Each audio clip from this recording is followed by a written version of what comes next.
En tant qu'archiviste d'État, je suis tombé récemment sur une boîte d'armes, d'outils et d'œuvres d'art fabriquées en prison, dans la plus ancienne prison du Minnesota. Derrière les murs de la prison, la survie et le désespoir poussent souvent les détenus à inventer des outils et des armes à partir des objets les plus ordinaires. Des brosses à dents aiguisées aux crucifix déguisés, ces créations témoignent d'un mélange de créativité brute et de danger. Chaque histoire révèle comment des ressources limitées peuvent être transformées en quelque chose de puissant, parfois choquant et souvent mortel. Ces armes ne sont pas seulement des outils de violence, mais des symboles de la mesure dans laquelle l'ingéniosité humaine peut aller sous pression. Rejoignez-nous pour parler de certaines des armes improvisées les plus folles construites en prison. 20. Pistolets Zip. Les pistolets Zip sont des armes à feu improvisées rudimentaires qui proviennent souvent des prisons. Ils sont fabriqués à partir de matériaux récupérés plutôt que de pièces d'usine. Ces armes sont généralement à un seul coup et peu fiables. Leur construction et leur utilisation font courir de graves risques aux fabricants et aux autres. Les descriptions des composants courants, des tuyaux métalliques, des pieds de lit, des clous, des élastiques ou des pièces de jouets réutilisées sont mentionnées uniquement à titre de fait historique et de curiosité, et non à titre d'instruction. Les armes construites en prison ont une longue et sombre histoire. À Chelles, en Allemagne, en 1944, 2 détenus se sont échappés en utilisant un fusil de chasse artisanal fabriqué à partir de pieds de lit et de plomb provenant de rubans de rideau. Ils auraient utilisé des têtes d'allumettes à la place de la poudre à canon. Aux États-Unis, le détenu Mark Defest est devenu célèbre pour la fabrication de pistolets Zip lors de tentatives d'évasion répétées. D'autres cas décrivent des pistolets à capsule transformés en dispositifs dangereux ou des mécanismes de tir à percussion rudimentaires fabriqués à partir de clous. Ces armes improvisées reflètent le désespoir, l'ingéniosité et un danger grave. Elles sont illégales, dangereuses et échouent souvent. L'utilisation de tels dispositifs entraîne des blessures graves, la mort et des sanctions plus sévères pour les personnes impliquées. Discuter de ces dispositifs en termes historiques et juridiques peut aider à comprendre les risques en prison et les défis en matière de sécurité. 19. Couteau. Vient ensuite l'arme peut-être la plus tristement célèbre dans la vie carcérale, le couteau, également appelé chive. Contrairement aux armes à feu rudimentaires qui nécessitaient des cartouches, le couteau était d'une simplicité brutale. Il s'agissait d'une arme blanche improvisée à partir de tout ce qu'un détenu pouvait trouver. Des éclats de verre, du métal aiguisé ou même un manche de brosse à dents limé en une pointe mortelle. Certains enroulaient du tissu autour de la base pour une meilleure prise, tandis que d'autres le gardaient mince afin qu'il puisse se glisser dans les fissures des murs ou entre les pages d'un livre. Le danger du couteau ne résidait pas seulement dans son tranchant, mais aussi dans sa dissimulation. Un morceau d'acier caché dans une chaussure ou une fine languette de plastique rangée dans la literie pouvait passer inaperçu lors d'une inspection de routine. Cela en faisait une ombre constante sur la vie quotidienne de la prison.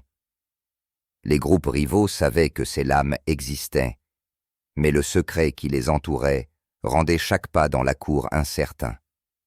Le mot lui-même a des racines profondes qui remontent à des siècles. Au début des années 1900, chive était déjà de l'argot criminel lié au mot romani-chif, qui signifie lame. 18. Cocktail Molotov, très illégal et surtout dangereux. En prison, le cocktail Molotov apparaît comme une idée fertile née de la colère et de la peur.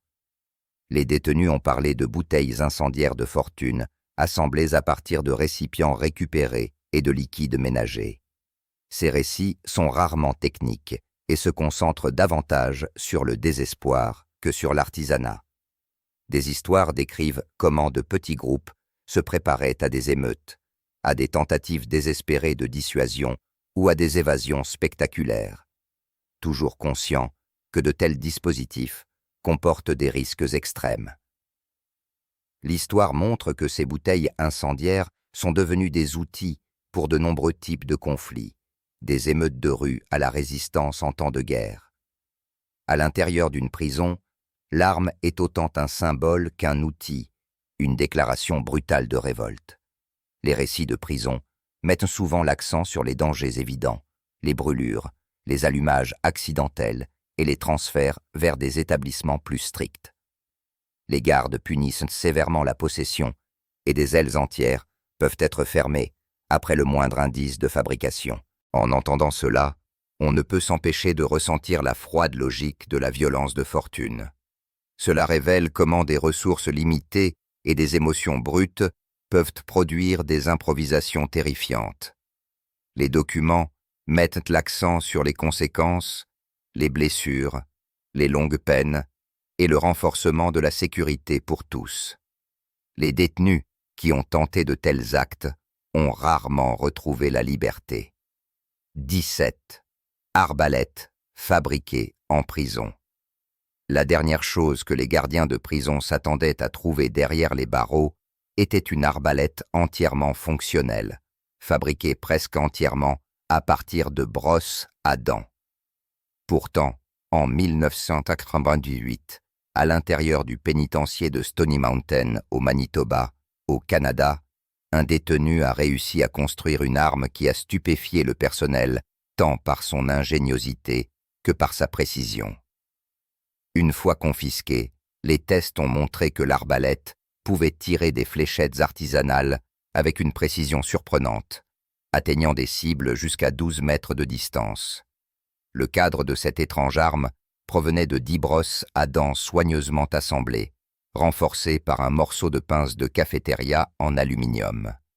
Un système de déclenchement rudimentaire a été assemblé à l'aide de fragments d'un briquet à cigarette, d'un boîtier de stylo à billes et même de fil de cintre. Pour la corde, le détenu s'est appuyé sur une simple ficelle ou un élastique, exerçant suffisamment de tension pour lancer un projectile avec une force réelle. Les fléchettes elles-mêmes racontaient leur propre histoire d'ingéniosité. Fabriquées à partir de papier et de coton-tige étroitement enroulés, elles étaient munies de bouts de fil et stabilisées avec du ruban adhésif et des restes de papier d'aluminium décollés des paquets de cigarettes. Une fois saisie, l'arbalète n'était plus une preuve de tentative d'évasion, mais une pièce de musée. 16. Bombes fabriquées en prison. Récemment, un détenu en Géorgie a construit 2 engins explosifs et les a envoyés par la poste à un palais de justice fédérale à Anchorage et au ministère de la Justice. Les dispositifs étaient fonctionnels et avaient la capacité d'exploser. Les autorités affirment qu'ils ont été envoyés en représailles aux conditions de détention. L'homme, identifié dans les documents judiciaires comme étant David Dwayne Cassidy, a plaidé coupable de tentative d'utilisation malveillante de matières explosives et a écopé d'une peine fédérale de 80 ans. Fabriquer un explosif dans un milieu carcéral est très dangereux. Le personnel a constaté que ces colis mettaient non seulement les cibles visées en danger, mais aussi les employés des postes, les gardes et toutes les personnes qui les transportaient. Les documents judiciaires indiquent que les bombes ont été envoyées par la poste depuis un établissement de l'État de Géorgie. Les détails concernant la construction et les matériaux n'ont pas été divulgués dans l'acte d'accusation. L'accent a été mis par le tribunal sur l'intention et le danger créé. Cette affaire souligne comment le désespoir et les griefs à l'intérieur des prisons peuvent conduire à l'innovation violente. Elle montre également les lourdes sanctions légales pour la création d'armes derrière les barreaux. Pour de nombreuses victimes, la peur et la perturbation causées par les explosifs envoyés par la poste peuvent aller bien au-delà du colis lui-même. 15. Couteau fabriqué à partir d'une toilette brisée. L'histoire suivante concerne un prisonnier qui a transformé un morceau de porcelaine en une arme dangereuse. En septembre 2024, à la prison de Peterborough, Shane Sinfield Dine, 31 ans, a demandé du papier toilette aux agents. Lorsque la porte de sa cellule a été ouverte, il s'est précipité vers l'avant, frappant un agent au visage et donnant un coup de tête à un autre à la poitrine. Son but était de s'échapper, mais il a rapidement été maîtrisé et menotté. Ce qui a attiré l'attention des enquêteurs plus tard n'était pas seulement l'agression, mais l'arme qu'il avait fabriquée à l'intérieur de sa cellule. Alors qu'il purgeait une peine à la prison de Norwich quelques mois plus tôt, Sinfield Dines avait déjà été découvert avec un couteau rudimentaire fabriqué à partir d'un morceau de porcelaine brisé. Il avait fracassé une partie des toilettes de sa cellule et aiguisé le bord irrégulier pour en faire un outil de poignardage. La porcelaine est extrêmement dure et une fois fracturée, elle peut former des bords suffisamment tranchants pour couper la peau et même les tissus légers. Dans un environnement carcéral, quelque chose d'aussi ordinaire que des toilettes est devenu la source d'une arme mortelle. Pour cette combinaison de comportements violents et de possession d'une arme non autorisée, la peine de Sinfield Dine a été prolongée de 1 an et 6 mois. 14. Couteau en plastique aiguisé. En parlant d'armes construites en prison, peu de cas montrent le danger des outils improvisés aussi clairement que celui d'Akhlaqar Rahman, 38 ans. Alors qu'il purgeait une peine dans des prisons de haute sécurité en Angleterre, Rahman a mené une série d'attaques violentes contre des agents à l'aide de lames de fortune. Ces armes n'étaient rien de plus que des morceaux de plastique aiguisés, des objets de tous les jours tels que des cuillères ou des manches de couverts qu'il limait soigneusement jusqu'à ce qu'ils soient coupants comme des rasoirs. Ce qui paraissait inoffensif à première vue est devenu un outil destiné à causer des blessures graves. En septembre 2022, à la prison de Swaleside, Rahman a attaqué plusieurs agents. Il en a frappé un, en a poignardé un autre au front avec un stylo et en a blessé plusieurs autres pendant le chaos. 1 mois plus tard, après avoir été transféré à la prison de Belmarsh, il a tenté de tuer 3 agents à l'aide d'un manche de cuillère aiguisé. Il a dirigé l'arme vers leur tête et leur cou, les zones les plus vulnérables, et même lorsqu'il était maîtrisé, il refusait de lâcher prise. Le Old Bailey a entendu dire que Rahman avait passé beaucoup de temps à fabriquer ces lames, attendant les moments où les agents étaient distraits ou vulnérables. 13. Stylo-pistolet. Les stylos-pistolets peuvent ressembler à des outils d'écriture inoffensifs, mais en prison, ils ont été transformés en armes improvisées mortelles. À première vue, on pourrait les confondre avec des stylos à encre ordinaires, mais à l'intérieur se cache une petite arme à feu à un seul coup.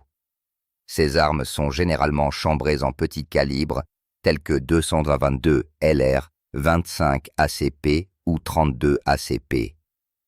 Leur conception est simple, juste assez de tubes métalliques, de ressorts et de percuteurs pour lancer une balle, mais suffisamment compacte pour passer inaperçue lors d'une fouille de cellule. L'attrait des stylos-pistolets en milieu carcéral est clair. Ils sont petits, faciles à dissimuler et peuvent être fabriqués à partir de matériaux qui n'éveillent pas immédiatement les soupçons. Un détenu pourrait déguiser le canon en partie du corps du stylo. Bien que le mécanisme de tir puisse utiliser un ressort provenant d'autres objets, même si ces dispositifs sont souvent rudimentaires, le danger réside dans leur capacité à tirer une véritable cartouche. Certaines versions ont également été adaptées pour lancer des cartouches à blanc, des fusées de signalisation ou même des cartouches de gaz lacrymogène à l'extérieur des murs de la prison. La loi fédérale aux États-Unis réglemente les stylos-pistolets qui peuvent tirer des munitions réelles en vertu de la National Firearms Act. 12. Couteau fabriqué en prison.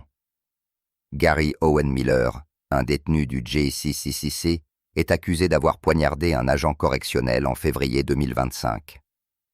L'attaque a commencé lorsqu'un agent a ouvert le passe-plat pour livrer un plateau. Miller aurait bondi et enfoncé une arme fabriquée en prison à travers le passe-plat dans l'abdomen et la poitrine de l'agent. Des témoins ont ensuite décrit un long instrument rudimentaire, une pièce de métal de 84 cm affûtée en pointe. Ils ont vu le métal sortir de la poitrine de l'agent alors que le personnel se précipitait pour le retirer et appliquer une pression. La longueur de l'arme la rendait à la fois facile à cacher et mortelle dans un espace confiné. Les gardes ont expliqué que les objets courants dans les cellules peuvent devenir des outils de nuisance lorsqu'ils sont façonnés et durcis. Miller a un passé violent. Les documents judiciaires rappellent des incidents antérieurs, notamment le meurtre d'un compagnon de cellule dans un autre établissement. Ces faits ont renforcé l'inquiétude du personnel et des juges lors des décisions de condamnation. En lisant le rapport, le tableau est frappant. Une routine ordinaire qui devient violente en une seule seconde. L'histoire souligne à quel point une routine carcérale peut rapidement devenir dangereuse et comment un prisonnier peut transformer des matériaux de tous les jours en un outil d'attaque. 11. Faux pistolet. Avez-vous déjà entendu parler d'une arme entièrement faite de carton? En juin 1988, les gardes de la prison de Stammheim en Allemagne ont découvert l'une des armes construites en prison les plus étranges jamais enregistrées. Un faux pistolet fabriqué à partir de carton noirci. L'imitation était si soigneusement façonnée qu'à première vue, on pouvait facilement la confondre avec une véritable arme de poing. Caché à l'intérieur d'une brique de lait vide, il était prêt à être introduit en contrebande dans une situation où l'apparence comptait plus que la puissance de feu. Le plan derrière cette fausse arme était effrayant dans sa simplicité. Même s'il ne pouvait pas tirer une seule balle, sa vue entre les mains d'un détenu désespéré aurait pu suffire à déclencher une crise d'otage ou à forcer une tentative d'évasion. Le personnel de la prison pense que c'était exactement l'intention avant que le plan ne soit exposé. Un autre détenu a dénoncé les geôliers, ce qui a conduit à la découverte et à la confiscation du pistolet en carton avant qu'il ne soit utilisé. La prison de Stammheim était tristement célèbre pour avoir hébergé des membres de la fraction Armée Rouge. Et même si cet incident s'est produit plus tard, l'établissement est resté en état d'alerte constant. 10. Grappin. Lorsque les gardes de la prison de Ludwigsburg en Allemagne ont découvert comment 2 détenus s'étaient échappés en août 1987, ils ont été stupéfaits par le niveau de planification impliqué. Les prisonniers avaient construit un grappin artisanal avec une tige d'extension segmentée qui s'étendait sur près de 4,5 mètres. Il ne s'agissait pas d'une tentative rudimentaire, mais d'un outil soigneusement conçu pour leur permettre d'escalader non pas un, mais 2 murs de prison successifs. Le crochet lui-même était attaché à une corde faite de cuir et de ficelle, des matériaux discrètement collectés à l'intérieur de la prison. Ce qui rendait l'appareil extraordinaire, c'était la tige d'extension en 13 parties. Ce système segmenté permettait aux détenus de placer le crochet exactement là où il était nécessaire sans s'exposer trop longtemps. Tout aussi intelligemment, la tige permettait de retirer le crochet, ne laissant rien derrière pour que les gardes le remarquent. Utilisant l'outil sous le couvert de la nuit, ils ont escaladé le premier mur, récupéré le crochet et répété le processus sur la 2e barrière. Au moment où l'alarme a été donnée, ils étaient déjà partis. 9. Fusil de chasse. Parmi les armes improvisées les plus folles construites en prison, l'une des plus choquantes était une charge explosive artisanale. Les détenus l'ont assemblée à l'aide de bandes de plomb retirées du ruban de rideau et des têtes inflammables d'allumettes ordinaires. Pour l'allumer, ils ont câblé des piles AA connectées à une ampoule cassée, transformant des objets de tous les jours en un système de tir dangereux. L'appareil a montré jusqu'où certains prisonniers étaient prêts à aller pour prendre le dessus sur l'enfermement. Rien n'était élégant, mais son potentiel de destruction le rendait vraiment effrayant. Des histoires comme celle-ci soulignent comment l'ingéniosité à l'intérieur des murs de la prison peut prendre une tournure très sombre. Qu'en pensez-vous? Ce niveau d'ingéniosité vous semble-t-il plus terrifiant ou impressionnant? 8. Couteau. Au milieu des années 1990, des gardiens de prison de la prison de Wolf B en Allemagne ont découvert une arme qui, à première vue, ressemblait à un simple objet religieux. Caché à l'intérieur de la cellule d'un détenu, se trouvait un crucifix en bois soigneusement sculpté dans l'atelier de menuiserie de la prison. De l'extérieur, il semblait inoffensif, voire pieux. Mais à l'intérieur se trouvait une pointe métallique aiguisée qui transformait l'objet en un couteau mortel. Cette découverte a révélé jusqu'où les prisonniers étaient prêts à aller pour déguiser des armes sous l'œil vigilant des gardes. L'atelier de menuiserie avait produit de nombreux crucifix à l'époque, et les geôliers pensaient que les hommes se tournaient vers la foi pour trouver du réconfort. Au lieu de cela, l'atelier était devenu la couverture parfaite pour fabriquer des outils de survie et de violence. En incrustant une lame à l'intérieur du crucifix, les détenus pouvaient facilement dissimuler l'arme sans éveiller les soupçons. Il pouvait être utilisé lors d'une tentative d'évasion ou comme arme contre le personnel ou des prisonniers rivaux. Ce qui rendait cette affaire encore plus alarmante, c'est la fréquence à laquelle la pratique était devenue courante avant que les gardes ne réalisent ce qui se passait. Des dizaines de crucifix étaient probablement passés inaperçus, chacun ayant le potentiel d'être militarisé. 7. Poing américain.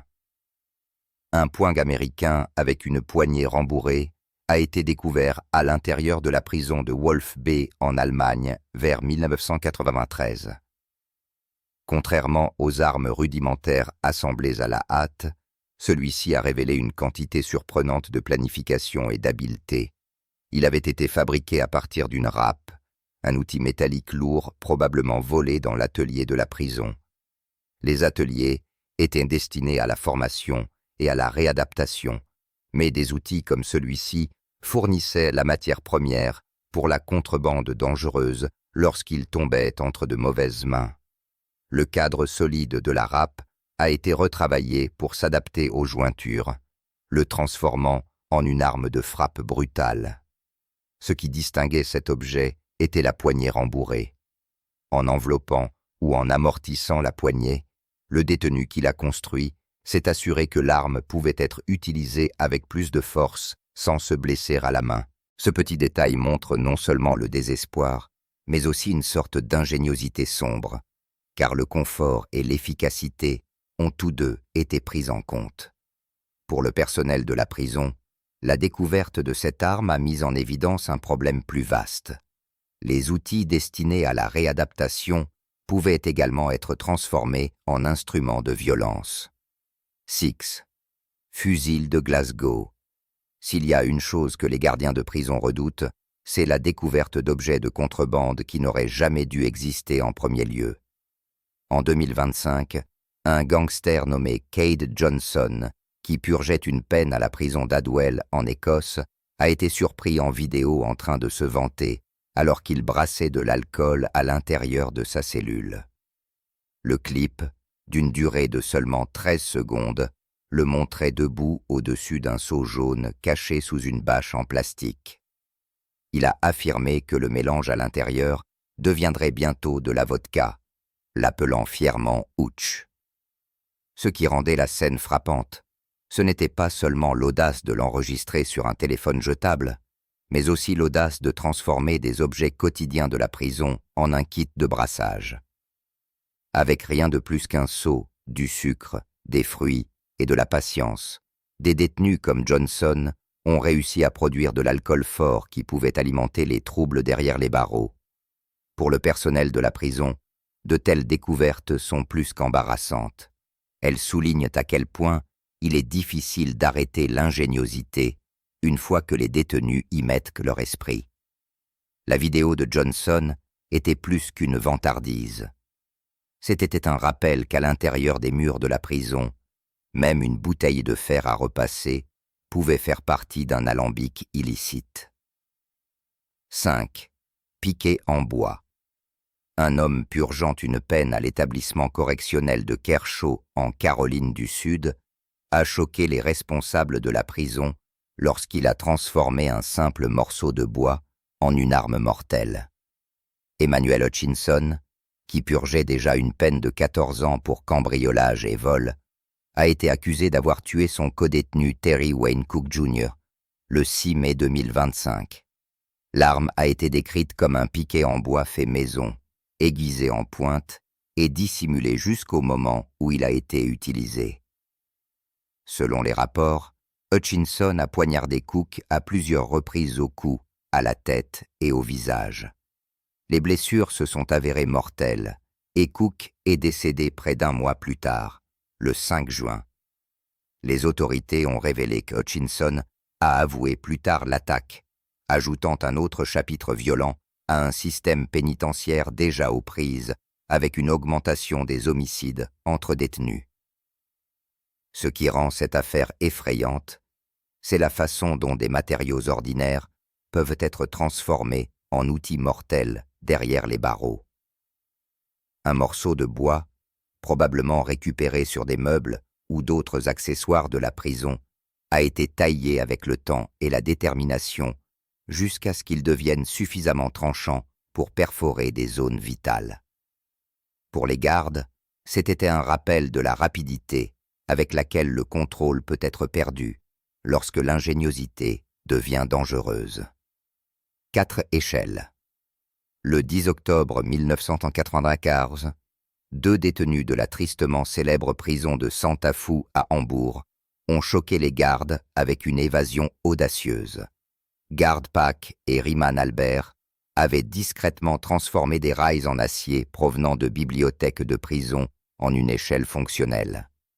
Pièce par pièce, ils ont démantelé les étagères, remodelant les rails en un outil d'évasion robuste qui pouvait supporter leur poids lorsqu'ils escaladaient le mur de la prison. Ce qui ressemblait à des meubles inoffensifs dans une bibliothèque a été transformé en clé de la liberté. Leur évasion ne s'est pas arrêtée aux portes de la prison. Une fois à l'extérieur, les hommes ont commencé une série de crimes qui a duré 30 heures et s'est étendue sur 6 États allemands. Ils ont volé des voitures, cambriolé une banque de 200 000 marks et même enlevé un policier et son partenaire à Stuttgart. Pour tenir les autorités à distance, ils ont menacé d'utiliser une grenade à main, ce qui a exacerbé la tension d'une poursuite déjà chaotique. La poursuite a couvert plus de 300 km et a attiré des unités antiterroristes, des hélicoptères et des véhicules blindés. Pak, un récidiviste de l'évasion avec un long casier judiciaire, a été pris en train de se cacher dans les broussailles d'une forêt. Albert, un ancien champion de boxe de l'armée est-allemande, reconnu coupable d'un meurtre brutal, a été arrêté peu après. 3. Fouet. Un fouet peut sembler être un outil simple, mais à l'intérieur de la prison de Santa Fe à Hambourg en 1996, il est devenu quelque chose de beaucoup plus sinistre. Dans la cellule d'un détenu, les gardes ont découvert un fouet fait à la main incrusté de lames de rasoir, une arme conçue non seulement pour couper, mais aussi pour terroriser. Il faisait partie d'un complot d'extorsion lié à la méthadone qui a choqué tant le personnel que les détenus. Le prisonnier qui l'a construit luttait contre la toxicomanie et exigeait des doses plus élevées de méthadone. Pour faire pression sur le personnel, il a menacé une agente avec un couteau tout en gardant le fouet à lame de rasoir en renfort. Imaginez le niveau de désespoir et de calcul qu'il a fallu pour transformer de petits objets quotidiens de la prison en quelque chose de si dangereux. La poignée a été renforcée pour une meilleure prise, tandis que des bandes lacées de métal tranchant ont transformé un balancement en une frappe mortelle. Bien que le complot ait finalement échoué, la découverte de l'arme a soulevé des inquiétudes quant à ce qui pouvait être caché à l'intérieur des murs de la prison. Le photographe Mark Steinmetz a ensuite documenté le fouet dans le cadre de sa série Escape Tools, montrant la créativité effrayante des détenus lorsqu'ils sont poussés à la limite. 2. Arme improvisée. David Bieber, un ancien culturiste et fugitif, a choqué le personnel de la prison en 2017 lorsqu'il a lancé une attaque violente contre un agent à la prison de haute sécurité de Long Larton à Worcestershire. L'arme qu'il a utilisée n'était pas un couteau introduit clandestinement ou un outil volé, mais un dispositif rudimentaire fabriqué à la main à l'intérieur de la prison elle-même. Il était composé de 2 longues barres métalliques, chacune aiguisée en pointe, puis étroitement attachées ensemble avec du ruban adhésif. La conception était simple, mais son potentiel de nuisance était indéniable. Le 10 août, Bieber a attendu le bon moment. Alors qu'il était escorté de retour de la bibliothèque, il a sorti l'arme improvisée de ses vêtements et a lancé un assaut effréné contre l'agent Allison Smith. Des témoins ont plus tard rappelé qu'il visait son visage et son cou, criant des menaces liées à ses médicaments. Smith a instinctivement levé le bras, ce qui lui a épargné la vie, mais lui a laissé de graves coupures au bras et au visage. L'arme s'est pliée pendant la lutte, preuve à la fois de sa construction de fortune et de la férocité avec laquelle elle a été utilisée. Après l'intervention d'autres agents, Bieber a été maîtrisé et l'arme a été saisie. Un pic fait maison. Daniel Matthews, un détenu de 28 ans à la prison de Bristol, a stupéfié les agents de la prison en janvier 2020 lorsqu'il a transformé un simple objet de contrebande en une arme brutale. Sa création était une pointe fixée à une poignée, d'apparence rudimentaire, mais capable de causer des dommages graves. C'était le type d'outil qui montre le peu de matériel nécessaire pour quelque chose de mortel. Une fois que le désespoir et la colère prennent le dessus à l'intérieur des murs de la prison. Le jour de l'attaque, Matthews était escorté vers une unité d'isolement après avoir menacé le personnel. Au lieu de se conformer, il s'est lancé dans la violence. Le pic fait maison a frappé un agent avec une telle force que l'homme a été assommé, subissant une grave blessure à la tête et une blessure perforante à la mâchoire.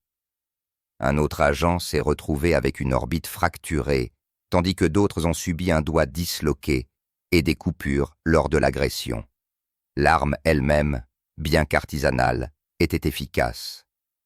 Une pointe aiguisée attachée à une poignée donnait à Matthews de la portée, du contrôle et suffisamment de puissance de frappe pour maîtriser plusieurs agents en quelques secondes. 6 agents ont été agressés avant qu'ils ne soient finalement maîtrisés.